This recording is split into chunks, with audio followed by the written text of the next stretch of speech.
I went back and forth for a little while about if I'm going to make this video or not, and the topic specifically, because this video is not for everybody. And it might make some people mad, and some people are probably going to take it the wrong way. And that's not my intention. But I believe that there is a specific group of young men out there specifically that are going through this, because this is something that I've gone through and dealt with, I guess, that I just feel like God's put on my heart to be someone who delivers this message. So it's not for everyone, but it is for a select group of people, and you know who you are.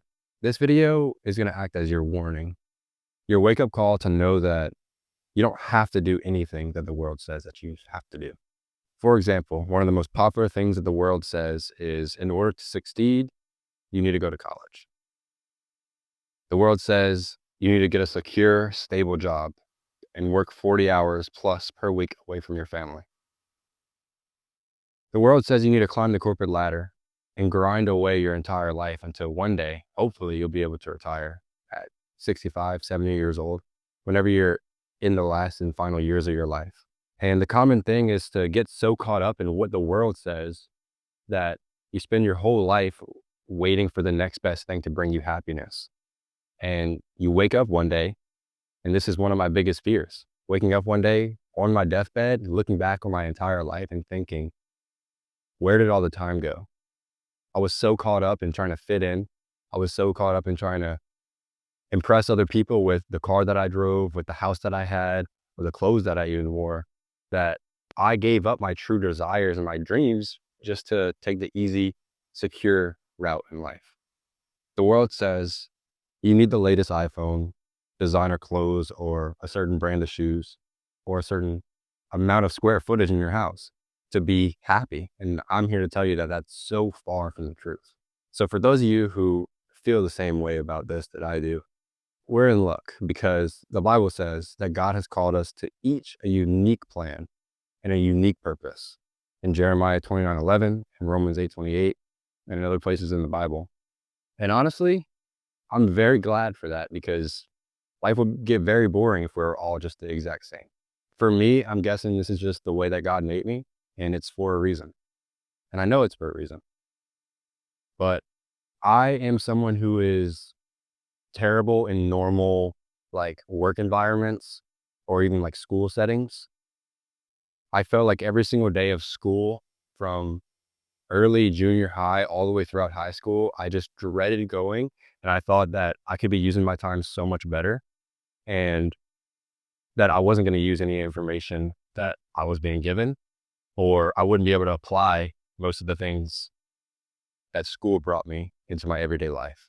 And I looked 20 years down the line at the path that I was going and that everybody else was going like around me. And I had a lot of fear surrounding that, because that's not what I wanted for my life.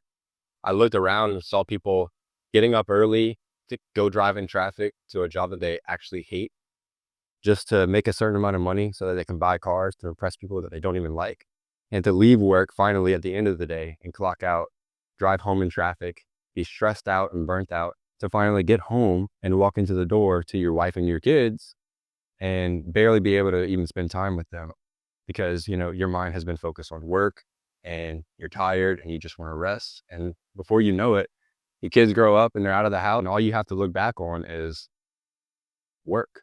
Now, the lifestyle that I just described is oftentimes what a lot of people think is the path to this quote unquote success that the world says. Having a good job, having a good car, being able to climb the corporate ladder to get to that next position and the next raise, or get into that next income bracket. And I looked at that whenever I was about 18 years old, and I said, there's no way that this is what my life is going to be like every day. There was no way that that is the only option. And it's funny, because I've always heard these two songs, and they're not necessarily like biblical songs or Christian music, but they talk about this idea of not getting caught up in like worldly money and success and like worrying about all those things. The first song is Buy Dirt. And I just want to read you a few of the lyrics and give you an idea of the song. So essentially, there's this 80-year-old man. He was sitting out back on the rocker, and he said to a younger guy, "What you been up to lately?" He told him, "Chasing the dollar." And in between sips of coffee, he poured this wisdom out and said, "If you want my 2 cents on making a dollar count, buy dirt." And then he goes on to say, before you get caught on that ladder, and I took this as like referencing the corporate ladder, let me tell you what life is all about. Find you a few things that matter that you can build a fence around. He said, do what you love, but call it work, and throw a little money in the plate at church. Send your prayers up and your roots down deep, and add a few limbs to your family tree. Because the truth about it is it all goes by real quick. You can't buy happiness, but you could buy dirt. So thank the good Lord for it, because he ain't making any more of it. So buy dirt.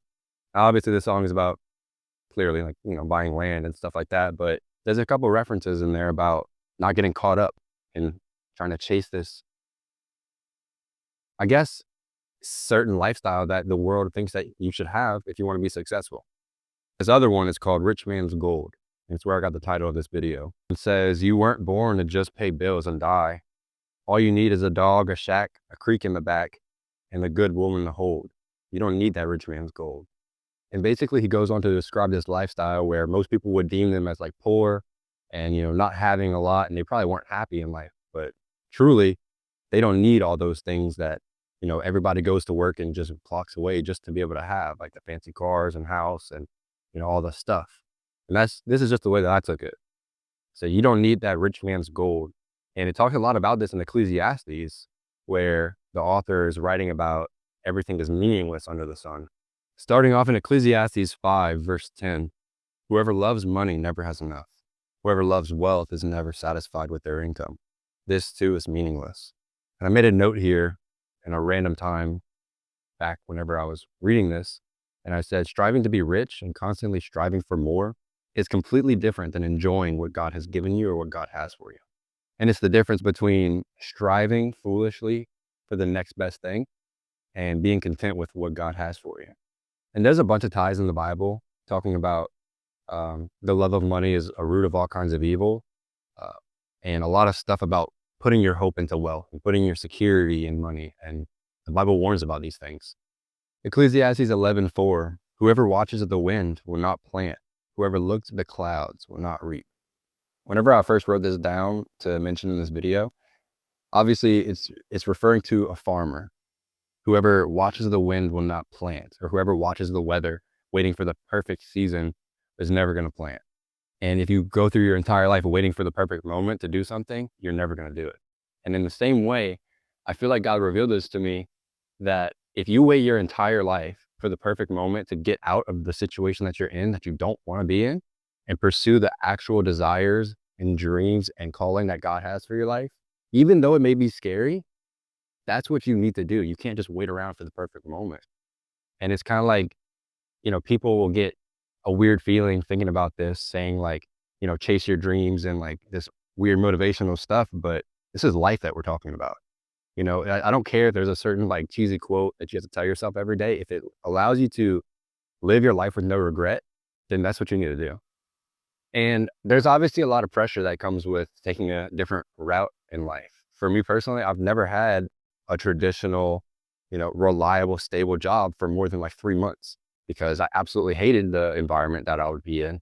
And I always worked better for myself, being self-employed, whether that was having a little lawn care business in high school, or doing social media, or working for brands or marketing, anything that I was more in control and not under a boss telling me what to do every day. That's where I personally found the most satisfaction and was able to, I guess, be a creator, which is what I feel like God has called me to be, and be my own boss and stuff like that. Ecclesiastes 9, verse 10, whatever your hand finds to do, do it with all your might. For in the realm of the dead where you're going, there is neither working nor planning, nor knowledge nor wisdom. And it's essentially saying whatever you end up doing in life, do it with all your might. It talks about this in Colossians 3:23, where it says, in whatever you do, work as unto the Lord and not unto men. And there was a popular clip of a Dave Ramsey call where Dave Ramsey is talking about this verse.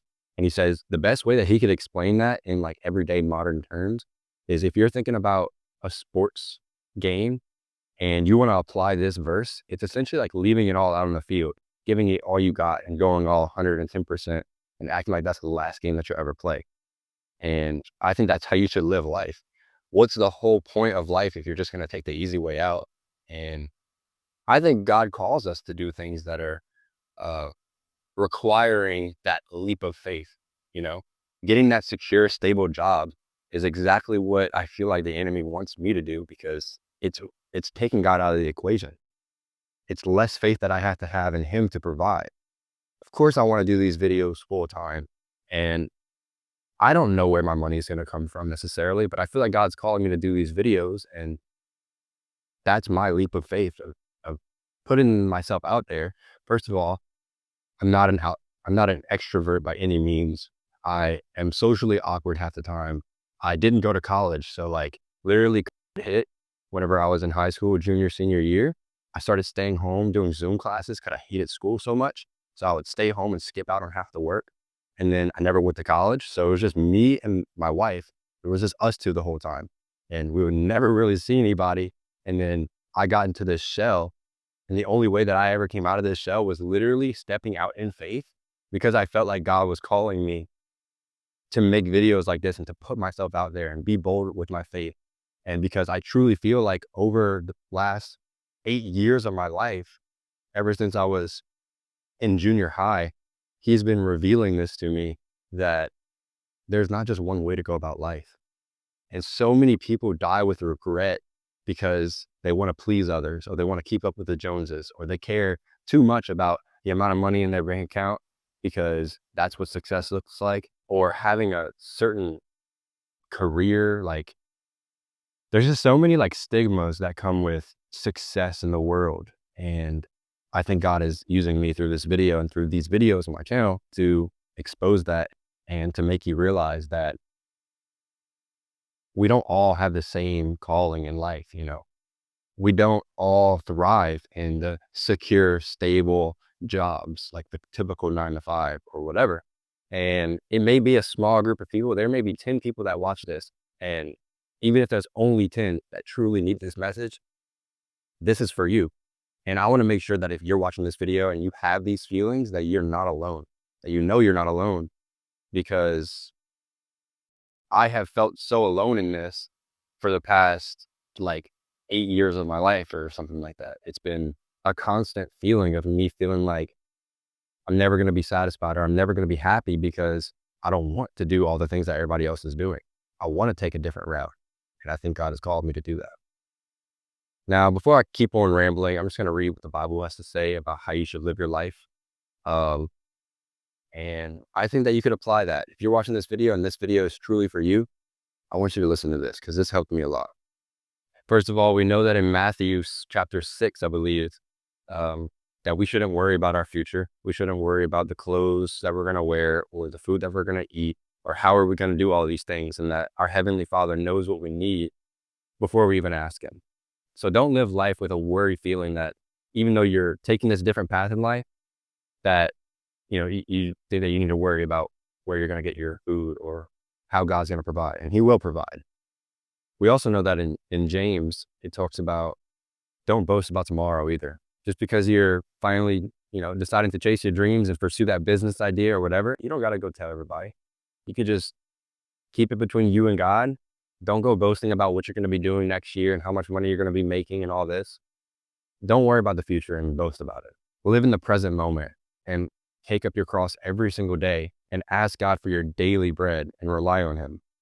It says in Ecclesiastes 3, verse 12, I know that there is nothing better for people than to be happy and to do good while they live, that each of them may eat and drink and find satisfaction in their toil. This is the gift from God. Finding satisfaction in your work is something that I think is so overlooked. People are constantly taking the job that pays more simply because it pays more, instead of taking the job or the career that's going to be more satisfying to them. Finally, in 8 verse 15, it says, so I commend the enjoyment of life, because there is nothing better for a person under the sun than to eat and to drink and be glad. Then joy will accompany them in their toil all the days of the life that God has given them under the sun. So to wrap this up, I feel like we as humans tend to overcomplicate things. And there may be a few people that take this the wrong way. This is not an excuse for laziness, because I'm just going to be honest. I used this as an excuse for laziness for a long time, thinking I'm going to wait for God to reveal to me what he has for my life, because I know it's not this, a specific thing. Because in Colossians 3:23, it says, "In whatever you do, work as unto the Lord," essentially leaving it all on the field, giving 110%. At the end of the day, you are working for the Lord. Everything that we do is meant to bring glory to him. So if you're still watching this video, I challenge you to take that leap of faith. Whatever you feel like God's been putting on your heart for so long, but it's so scary to do and so scary to commit to. Maybe it's a career change to another job. Maybe it's a lifestyle change, or maybe it's a business idea that you've been having that you would love to do, but you're scared that it's not going to make enough money. I want to challenge you to take that leap of faith, the leap of faith of getting out of the situation that you're in and turn to the true desires of your heart. And may God grant you the wisdom to lean not on your own understanding, but in all your ways, submit to him. Submit all of your plans, all of your desires to God, and he's going to make your path straight. So that way you can finally go all in on what God has for you, not what this world has for you. If you like this video, subscribe and definitely check out this one. I pray that God spoke to you during this video and lit this fire underneath you to finally go all in on the calling that he truly has for you. God bless.